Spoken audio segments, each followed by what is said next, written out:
আপনারা কি জানেন, মক্কার এই ছোট্ট জায়গাটিতেই একসময় নবীজি হজরত মুহাম্মদ সাল্লাল্লাহু সাল্লাম 3 বছর অবরুদ্ধ ছিলেন।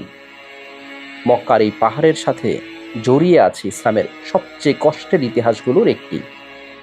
এই পাহাড়ের দিকেই ছিল সেই উপত্যকা যেখানে নবীজি হজরত মুহাম্মদ সাল্লাল্লাহু সাল্লাম এবং তার পরিবার অবস্থান করেছিলেন।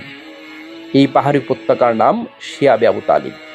শিয়াবে আবু তালিব মক্কার আল মসজিদুল হারামের কাবা শরীফের পূর্ব দিকে সাফা পাহাড়ের নিকটে এবং আবু কোবাইসু খান্দামা পর্বতের মধ্যবর্তী উপত্যকায় অবস্থিত ছিল। বর্তমানে এই ঐতিহাসিক উপত্যকার বেশিরভাগ অংশই আল মসজিদুল হারামের সম্প্রসারণ প্রকল্পের আওতায় চলে এসেছে। ইসলামের ইতিহাসে এটি অত্যন্ত গুরুত্বপূর্ণ একটি স্থান, কারণ এখানে এক সময় অবরুদ্ধ করে রাখা হয়েছিল মহানবী হজরত মুহাম্মদ সাল্লাল্লাহু সাল্লাম এবং তার পুরো পরিবারকে। প্রায় 1400 বছর আগে যখন নবীজি হজরত মুহাম্মদ সাল্লাল্লাহু সাল্লাম মানুষকে ইসলামের দিকে আহ্বান করতে শুরু করেন, নবীজি সাল্লাল্লাহু সাল্লামের নবুয়াত লাভের কিছুদিন পরই আমির হামজা রাদিয়াল্লাহু তাআলা এবং ওমর রাদিয়াল্লাহু তাআলা এর মতো সম্মানিত ব্যক্তি ইসলাম ধর্ম গ্রহণ করলে কুরাইশদের ক্রোধ, ক্ষোভ ও অভিমান প্রচণ্ড আকার ধারণ করে। ফলে তারা মুসলমানদেরকে দমন করার উদ্দেশ্যে একটি পরামর্শ সভার আয়োজন করে। এই সভায় অনেক আলোচনা ও তর্ক বিতর্কের পর তারা সকলে ঐক্যমত্য পোষণ করেন, একটি চুক্তিনামা সম্পাদন করেন। তাদের ধারণা ছিল মুত্তালিব ও হাশিম গোত্রের সহযোগিতায় মুহাম্মদ সাল্লাল্লাহু সাল্লামের শক্তির উৎস। তাই তারা মুসলমানদেরকে এবং এ দুটো গোত্রের সম্পূর্ণভাবে বর্জন ও একঘরে করে রাখার উদ্দেশ্যে এই চুক্তিনামায় স্বাক্ষর করে, তা কাবা শরীফে দেয়ালে ঝুলিয়ে দেয়। এ চুক্তিনামার লেখক মনসুর ইবনে ইকরামার হাত পরবর্তীতে অকেজু হয়ে গিয়েছিল।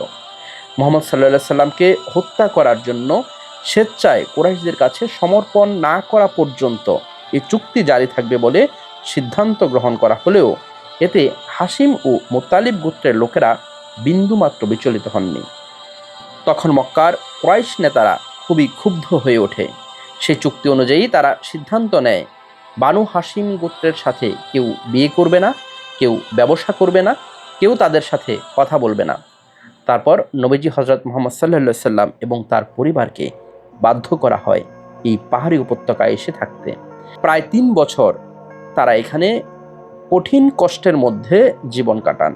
নবীর চাচা আবু তালিব এই সময় নবীজি হজরত মুহাম্মদ সাল্লাল্লাহু সাল্লামকে রক্ষা করতেন।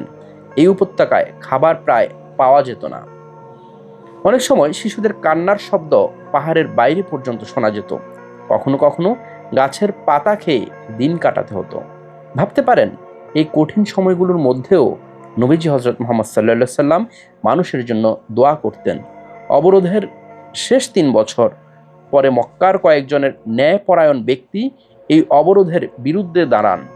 তারা কাবা ঘরে ঝুলানো সেই চুক্তি ছিঁড়ে ফেলেন। এভাবেই শেষ হয় ইসলামের ইতিহাসের এক কঠিন অধ্যায়। আজ এই পাহাড় হয়তো নীরব, কিন্তু এর প্রতিটি পাথর যেন সাক্ষী সেই ইতিহাসের। যখন নবী হজরত মুহাম্মদ সাল্লাল্লাহু সাল্লাম এবং তার পরিবার আল্লাহর উপর ভরসা রেখে এই কঠিন সময় পার করছিলেন, এই পাহাড় আমাদের মনে করিয়ে দেয়, সত্যের পথে কষ্ট থাকলেও আল্লাহ শেষ পর্যন্ত সাহায্য করেন।